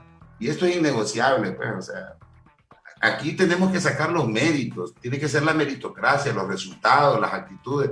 Aquí no es de que yo soy el perro amarillo y estoy hablando 2 horas o 3 horas, o que es un Fer que tiene esa cantidad insuperable de seguidores con Carlos y que una producción de las putas con Omar. No, estamos hablando de qué se ha hecho por el país, a qué renunció el individuo de sus deseos personales por el bien del país. Y creo que en este momento, sin temor, nosotros hablamos fuertemente que la doctora Figueroa es la mejor opción. Vamos a un proceso post-pandémico. Necesitamos fortalecer un sistema de salud para poder fortalecer el sistema inmunológico del país.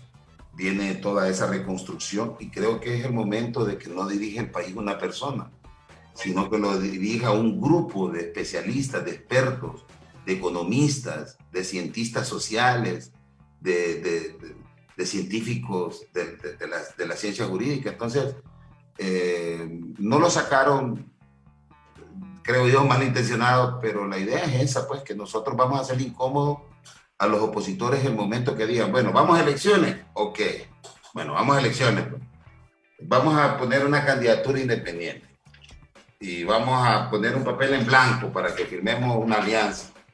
Aquí no es pacto de impunidad o de mierda, que yo tengo privilegio. No. Aquí hay 4 derechos animales que se le deben dar al pueblo de forma inmediata, que es trabajo, salud, y eso tiene que estar legislado, porque está legislado para quitárselo, y eso lo hemos explicado muy bien. Ley de trabajo temporal, ley marco de protección social, le privatizó la educación, la salud, y ahora le permitió a los ladrones saquear los institutos de previsión social. Entonces son jubilaciones de gente que ya las trabajó, no pueden pasar a manos de privados. Entonces yo creo que sobre las consecuencias de los hechos, vamos a apostarle también a ese proyecto. El país lo liberamos porque lo liberamos, Varela y Carlos, de verdad. Una pregunta, Milton, ahorita hablaba de los otros partidos. Ahora, ¿cómo ves no al partido como el presidente Juan Orlando, sino al Partido Nacional, ¿cómo lo ves en un futuro? Y a lo interno ahorita. Sí, Ahora a lo que ya interno están en de, un proceso electoral convocado. porque mencionabas que también hay algunas riñas internas por ahí, pero ¿cómo lo ves al partido?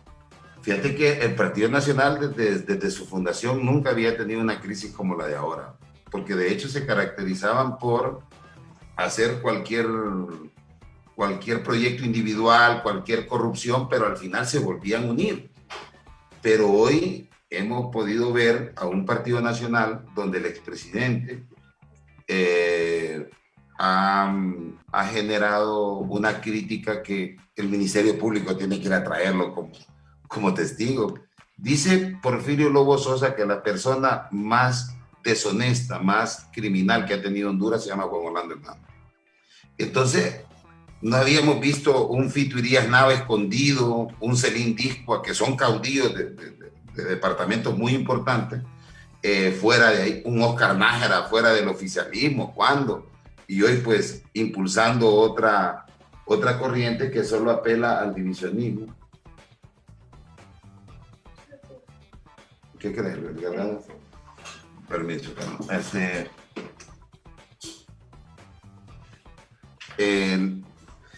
una serie de cosas que hoy pues yo no veo cómo se puede levantar al Partido Nacional. Solo lo puede hacer gobernar el poder y las perfectas traiciones de los opositores. El Partido Nacional no tiene opción a ganar.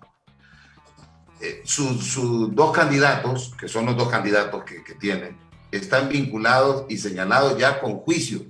O sea, Mauricio Oliva Herrera paró su juicio a través de un amparo en la Corte Suprema. Privilegios que se pueden dar los corruptos en Honduras. Y Tito Narria Fura está en medio de este antejuicio.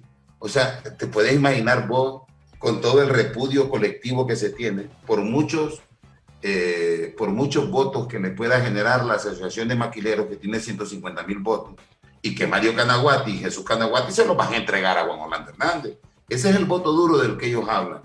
De ahí, Mohamed Yusuf Abdani, con Altia y esta otra textilera, tienen otro sinnúmero de esclavos comprados que le van a querer obligar. Ahora, si hay algo nuevo, esa gente va a decir, voy a arriesgar mi trabajo, mi contrato, y me voy a ir por algo nuevo. Porque ya lo que está sobre la vista ya está colapsado.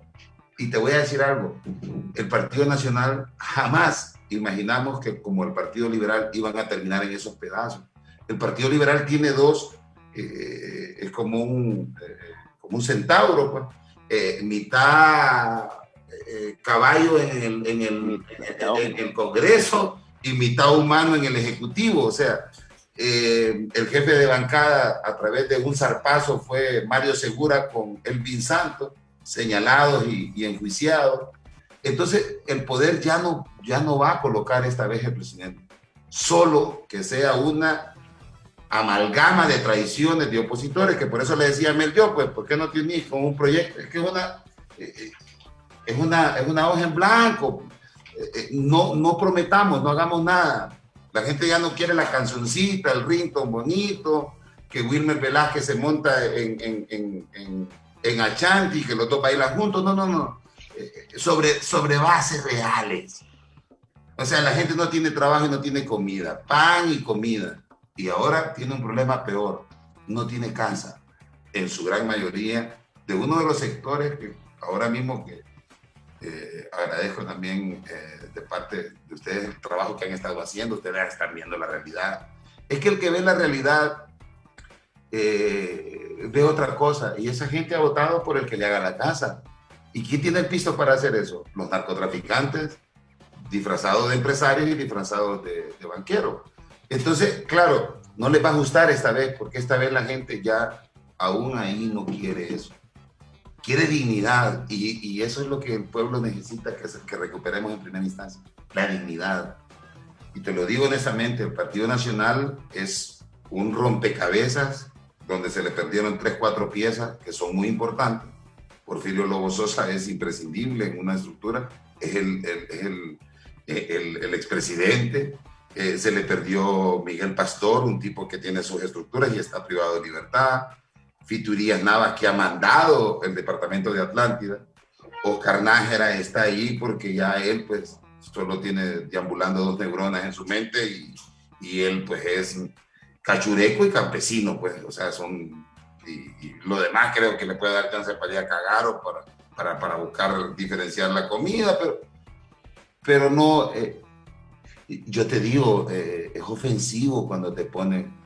Yo vi la vez pasada a un muchacho que le dicen el alero haciendo una propuesta y yo me asusté porque yo me puse a verlo, lo repetí en el YouTube y yo quise ser, única vez que he querido ser psiquiatra, porque digo yo, y este tipo sabrá que es inhabilitado mentalmente. Estaba proponiendo unas cosas que digo yo, este tipo sabrá que está muerto, o sea, este tipo, ¿acaso no se da cuenta que es espantoso? Es que el Partido Nacional, de hecho, ya no tiene nacionalista. Eso mismo lo ha dicho Pepe Lobo. Marco Bográn dicen que no es nacionalista. ¿Cómo que no es nacionalista? Ahora quieren negar a que Val Díaz tampoco es nacionalista. Es que son ladrones en la dirigencia. No estoy hablando de la base social que va a ejercer el sufragio, que ha creído y que lo mantuvieron durante más de 100 años enajenado. O es cachureco o es rojo. Honduras ahora lo que quiere es o es ladrón o es digno o digna. A eso llegamos y eso no va a cambiar. Bueno, pues para ir cerrando, Milton, porque la verdad es que esto ha sido interesantísimo. ¿Dónde te ves? Las elecciones generales son que el 26 de noviembre, creo, 26 de noviembre. Sí. 26 de noviembre. ¿Dónde te ves el 27 de noviembre del otro año? Espero que antes, pero si no el 27 de noviembre en un país con la primer plataforma ya donde vamos a poner todos y todas los pies para luego echar a andar estos a la ruta de una liberación de país. Pero todavía incluso crees que puede ser antes. Sí, por supuesto. Ok, interesante. Supuesto.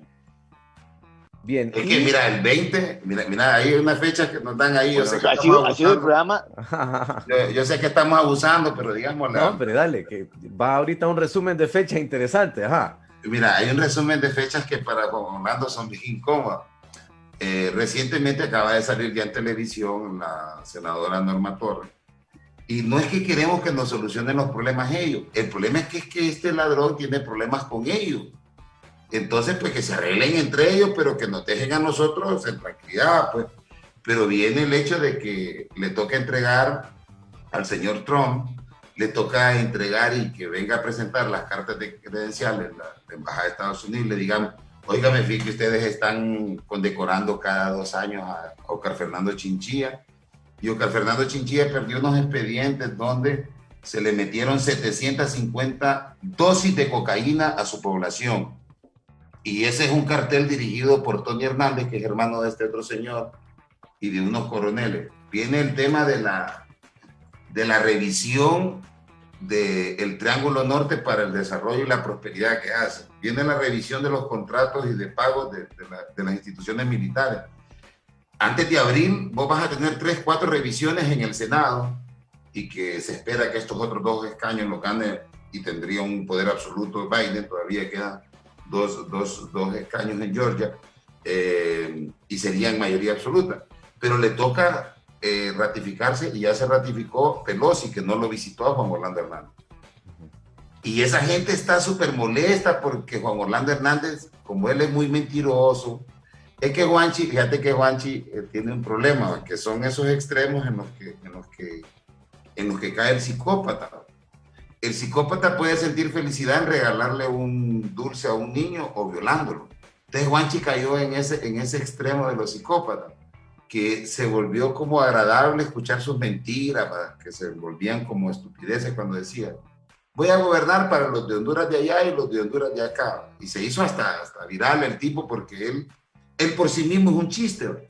Entonces, pero luego caía en unas cuestiones de sociopatía, como por ejemplo, negar a su hermano, decir que en Estados Unidos solo están hablando criminales.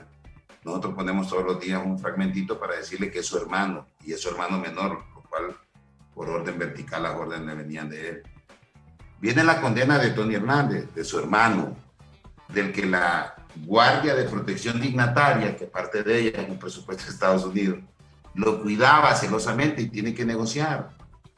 Tony Hernández va a sacar su instinto de sobrevivencia y va a decir, pónganme 40 años que después puedo volver a tener una disminución a no irme a una cadena perpetua.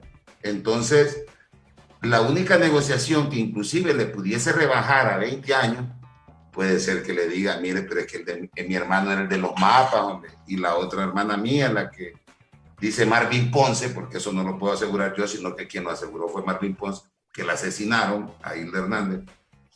Eso lo dijo. De hecho, yo creo que en la hora del teo con ustedes, con ustedes fue a bailar Marvin Ponce. No bailó. No, bailó en otro lado. Sí. Ella fue con Bimbo. Entonces, mira, Carlos, viene y le van a decir, no, mi hermana era y mi hermano mayor. ¿Quién es su hermano mayor? Es que Juanchi es un humano aquí, es que se quiso convertir como en un semidios. A ese señor ahorita ya en enero para allá solo cuentas regresivas le tocan. Entonces viene la revisión del examen periódico universal de derechos humanos. Ellos ya reconocieron 31 asesinados en el 2017 y esos juicios de la Corte Penal van avanzando. Y a veces, como cuando uno hace el daño, se acuerda del momento, pero no cómo van a terminar las consecuencias. Luego vienen las internas del Partido Nacional, que es otra fecha mortal para él, porque él necesita colocar su caballo de Troya y no le están saliendo bien las cosas. Mauricio Oliva está muy comprometido con otros grupos de poder.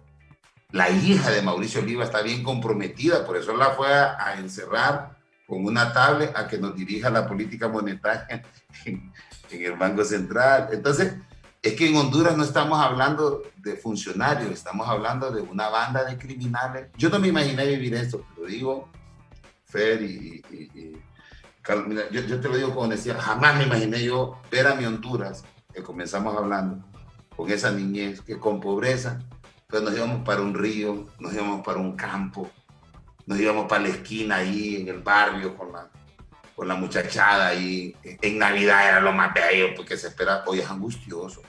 La gente no tiene que comprar, no tiene que comer. Está, dice, a la hora de un cohete me pueden pegar un tiro. O sea, tenemos que recuperar este país. O sea, este país es muy bello para que lo tengan estos delincuentes. Ok, para ir cerrando, ¿qué le decías a los jóvenes que quieren ejercer el periodismo?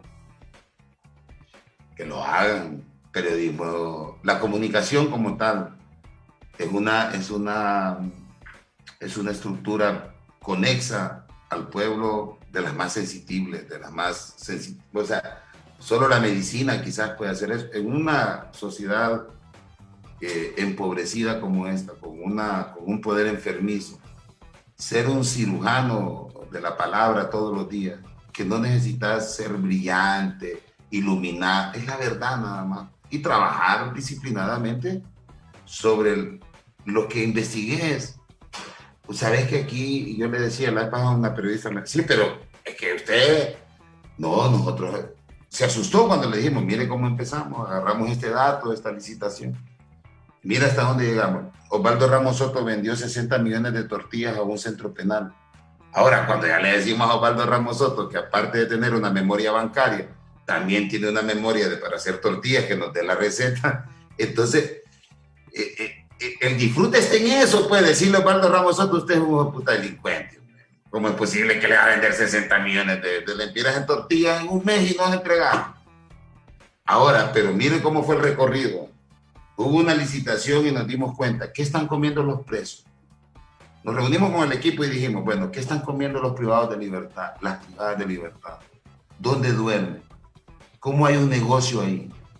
Y fuimos construyendo el testigo, la fuente y todo. Y de ahí nos dicen, no, me revise quién vende las tortillas. Y vos te puedes imaginar que el ex magistrado de la Corte Suprema hace tortillas. Pues va que no, uno se asusta. Diciendo, esta cosa que, pues, o sea, dice, ajá, y llega al Congreso y habla de cualquier cosa menos de la universidad. Entonces, a los estudiantes y a las estudiantes de periodismo, creo que urge Honduras de desmonopolizar esos medios, y el internet está siendo una muy buena opción.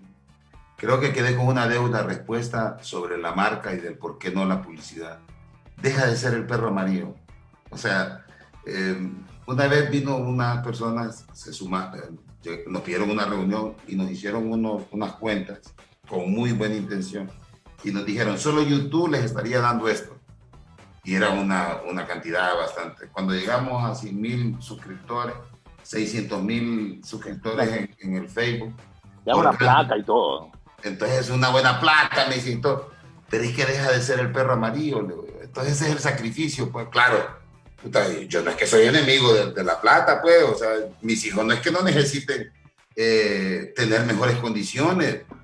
No, puro like que Sí, pero la verdad que dejaría de ser el perro amarillo. Y eso contagió, yo te cuento que hoy la planilla del perro amarillo son casi 65,000 empiras, a 80,000 empiras mensuales, entre local, investigadores, investigadoras, productor, el realizador. Y eso pues, hubo gente que nos ha enviado desde $100, $500. Se volvió un proyecto colectivo, multipropietario, y la verdad que siempre llegamos rasaditos al mes, pues, ¿va? Pero estamos, creo que dejando un trabajo, por lo menos, si no trascendental, por lo menos digno, y que se pueden hacer cosas diferentes y no podemos dimensionar ahora hasta dónde puede llegar. Fíjate que ahorita hicimos una colecta de un GoFund y nos pusimos una meta de $100,000 y se superó con mucha facilidad. Entonces, creo que esa credibilidad, creo que eso que nos hemos ido ganando a pulso, también es bien motivante, y creo que ese es un pago espiritual, man. Nuestro pago espiritual está todas las noches que la gente nos ve y creer lo que estas entrevistas, a nosotros nos encanta porque son entrevistas humanas, pues, que no es que queremos hacer escarnio de los demás. Yo a los foros dejé de ir por lo mismo, porque yo no estoy queriendo hacer escarnio más que de la corrupción. Ahora, los operadores de la corrupción tienen que reflexionar, pues. O sea, cuando vos te robas 100 millones de pesos, te estás robando la comida de un cachimbazo de gente. Y eso yo creo que tiene que seguir siendo inadmisible y denunciado. Sí. Ya para terminar, que quede claro, es la entrevista que más nos hemos extendido, ¿no? O sea, está tan interesante el feeling que realmente ha sido la entrevista que más nos hemos extendido. Una pregunta, ¿cuál es tu consejo a la gente que va a ejercer el sufragio por primera vez? El próximo año, 2021, va a votar por primera vez. ¿Cuál es el consejo que le das? Fíjate qué interesante, Carlos, porque en Honduras el fenómeno del abstencionismo es quien ha sostenido a los... Nosotros en los últimos 30 años de esa tal, entrecomillada, vida democrática, siempre el abstencionismo ha sido mayor al número de electores que supuestamente eligen a un candidato. Yo quiero decirles que voten por algo diferente. O sea, que si en todo caso no hemos logrado sacar a Juanchi antes de lo previsto, sigo siendo un insistente que lo debemos sacar antes, pero que se vote por propuestas, no por caras, que se vote por programas políticos, no por intercambios o que te voy a ofrecer una chamba. El trabajo debe ser una política pública innegociable. Y cuando nosotros hagamos esto, mira, yo estoy tan apasionado, y perdón mi apasionamiento, pero es que yo vi derrotado al sistema que estaba privatizando la salud. Yo lo vi derrotado, y lo vi derrotado con un pueblo sin banderas políticas, y lo vi derrotado sin tomarse la foto. O sea, yo ese día fui a hacer un programa y dije yo, puta, se puede, hombre, no estamos locos, no estamos pidiendo cosas inalcanzables. Se puede, hay gente digna en Honduras que no se sienta con ladrones. Y eso se lo dijeron a la doctora, le habló este señor, un chabacán que tiene un canal de televisión que se llama Mario Rivera Calleja, Chano, que él es la personificación de lo que no es periodismo. Pero tiene un canal de televisión. Le llamó a la clínica, le llamó a la casa a la doctora, mandó a la barra brava de sus inflamados, inflamígeros seguidores para que asesinaran a la doctora. Tito Narri Arjura convocó con Toño Rivera al colegio médico, incendio en Aja Doctrina. Y porque no quería reunirse con Juanchi. Y le dijo, pero es que si los van a derogar, ¿para qué me quieren a mí ahí? No, entonces esa gente a mí me... Mira, yo te voy a decir algo, yo nunca había... porque yo estoy desilusionado de Martín Ponce, que dormimos en el suelo, con Andrés Pavón Murillo, con todo lo que en su momento pues fuimos ese sector progresista, radical, con Daniel Durón, con Hilario Espinosa, de las centrales obreras, que son unas artes delincuentes y que han sido mis amigos, pero somos más amigos de la verdad.